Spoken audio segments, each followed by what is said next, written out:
आप सभी को मेरी आवाज़ अच्छे से आ रही है? जी। तो आप सभी को मेरा नमस्कार, क्योंकि नमस्कार करके शुरुआत करना हम भारतवासियों की पहचान है। ठीक है। तो आज मैं कहीं दफानूस किताबों की एक टॉपिक को लेकर आती हूँ जो हमने कहीं अपनी बचपन में पढ़ी भी होगी अपनी कक्षाओं में। तो ये एक प्रथा के ऊपर है। ये प्रथा है बाल विवाह, और आज भी ये बाल विवाह कई राज्यों में हो रहा है।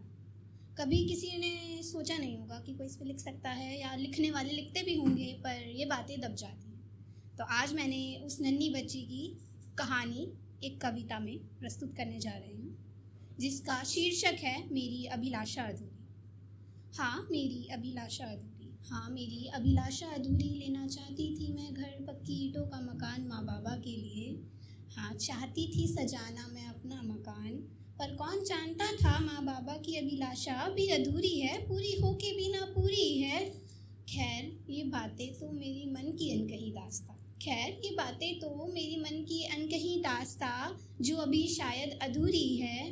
हाँ कहने को छोड़ जाता है बेटा घर कमाने को विदेश, कहने को छोड़ जाता है बेटा घर कमाने को विदेश, पर आज बेटी भी तो जा रही थी माँ बाबा की खुशी के लिए, खुद की खुशी को झिंझोरे जा रही थी। हाँ आज बेटी भी तो घर छोड़कर जा रही थी। उम्र तेरा मैं विदा हुई, कुछ बातें मुझे समझाई गई, कुछ बातें मैं खुद भी समझ गई। हाँ सोच लिया मन में एक ख्वाब, शायद वो साथी मुझे समझ जाएगा। नादान हूँ मैं, गलतियाँ होती हैं मुझसे, नादान हूँ मैं, गलतियाँ होती हैं मुझसे, मेरी गलतियों पे मुझे समझाएगा, बातें मुझे डांट कर बताएगा। हाँ वो मेरी इस अधूरे ख्वाब अभिलाषा का साथी बन जाएगा, पर कौन जानता था सब पल में यूँ बदल जाएगा, पर कौन जानता था सब पल में यूँ बदल जाएगा। मारा पीटा उसने मुझे, कर दी आवाज़ मेरी बंद उन 4 कमरों में, कर दी आवाज़ बंद मेरी उन 4 कमरों में। हाँ टूट गया दिल मेरा, हाँ टूट गया दिल मेरा, बिखर गया जब किसी पहर उसने पूछा मुझसे, हाँ बता ना औकात क्या है तेरी, हाँ बता ना औकात क्या है तेरी। चल माना औकात कुछ नहीं मेरी, चल माना औकात कुछ नहीं मेरी, पर शायद तुझे मान ना आई मेरे उन नाजुक हाथों की, मान ना आई मेरी भोली बातों की, जो कभी तुझे खिलाता था कभी तुझे हंसाता था, मान ना आई तुझे। चल सुन औकात कुछ नहीं मेरी, पर आज जान गई हाँ औकात क्या है तेरी, हाँ औकात क्या है तेरी। सुन ना ज़रा एक संकल्प मैं तुझे सुनाती हूँ, लौट कर छोड़ कर तेरा घर आंगन जाती हूँ, लौट कर अपने घर आंगन में जाती हूँ। लौट जाएगा ये चांद अपने आंगन में, जैसे बचपन में किलकारी मारा करता था, फिर से खुश हो जाएगा अपने माँ बाबा के घर जब ये जाएगा। पर कौन जानता था माँ बाबा भी ना अपनाएंगे, बस कुछ चंद बातें मुझे समझाएंगे। सुनो ना बेटा जानता हूँ कष्ट है तुम्हें, सुनो ना बेटा जानता हूँ कष्ट है तुम्हें, तुम नहीं रह सकती उधर, पर कुछ बातें तुम्हें समझाई थी ना, डोली यहाँ से उठी थी अर्थी वहाँ से लाना, चल वादा करना बेटा हाँ लौट कभी ना आना, लौट कभी ना आना। सोचा मन में मैंने खुद कुछ कर जाऊंगी, माँ बाबा का नाम भी रोशन कर जाऊंगी, समाज की सोच को बदल जाऊंगी, पर कुछ ना हो पाया मुझसे, कुत्तों ने नोचा मुझे, कीड़ों ने झंझोर लिया। उम्र तेरा वो बोलने वाली नादान मासूम लड़की, उम्र तेरा वो बोलने वाली नादान मासूम लड़की, आज शांत बड़ी थी हाँ वो किसी कोने में मृत पड़ी थी, हाँ वो किसी कोने में मृत पड़ी थी। मर चुकी है वो, देख रही रूह उसकी, कोस रही है उसे, पूछ रही है हाँ बता तूने क्या पाया है, हाँ बता तूने क्या पाया है, क्यों दुनिया के लिए खुद को आजमाया है, बताना तूने क्या पाया है, जिसके लिए देख रही थी तू ख्वाब पक्की ईंटों का मकान, उसने भी तो तुझे ना अपनाया है, बस कुछ चंद बातों में कुछ तो समझाया है। ना आएगा वो ना उठाएगा तेरी लाश को, बसा चुका है वो घर कहीं और, बसा चुका है वो घर कहीं और,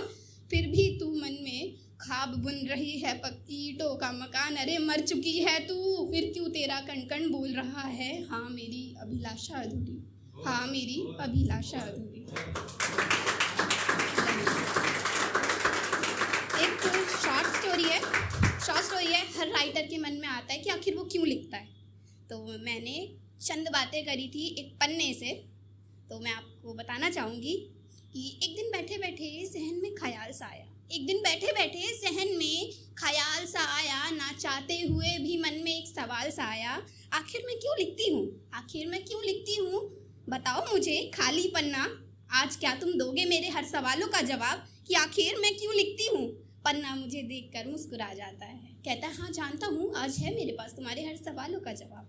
जानता हूँ कि आखिर तुम क्यों लिखती हो, इन टूटे बिखरे लोगों को समझने वाला कोई है ही नहीं शायद, इसलिए शायद तुम लिखती हो।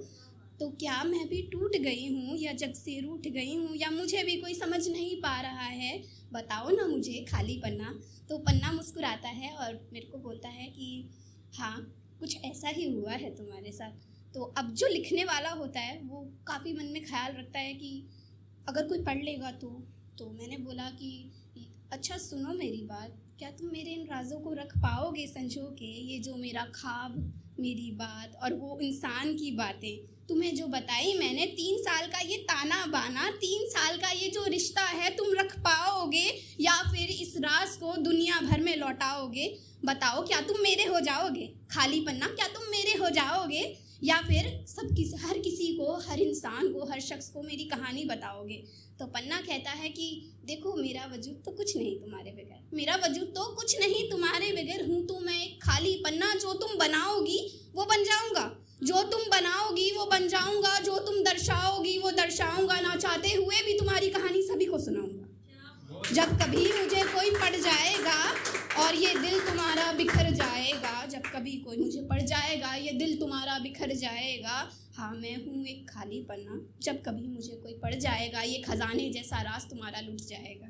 हो सके मेरे पास ना आना, दुनिया बड़ी अनजानी है, बेगानी है, लूट खाएगी तुम्हें, नोच खाएगी तुम्हें, पर शायद तुम इनमें घुल मिल जाओगी। जब कभी कोई अपना मिल जाएगा तुम मुझे अपने दुख ना बताओगी और लौट कभी मेरे पास ना आओगी।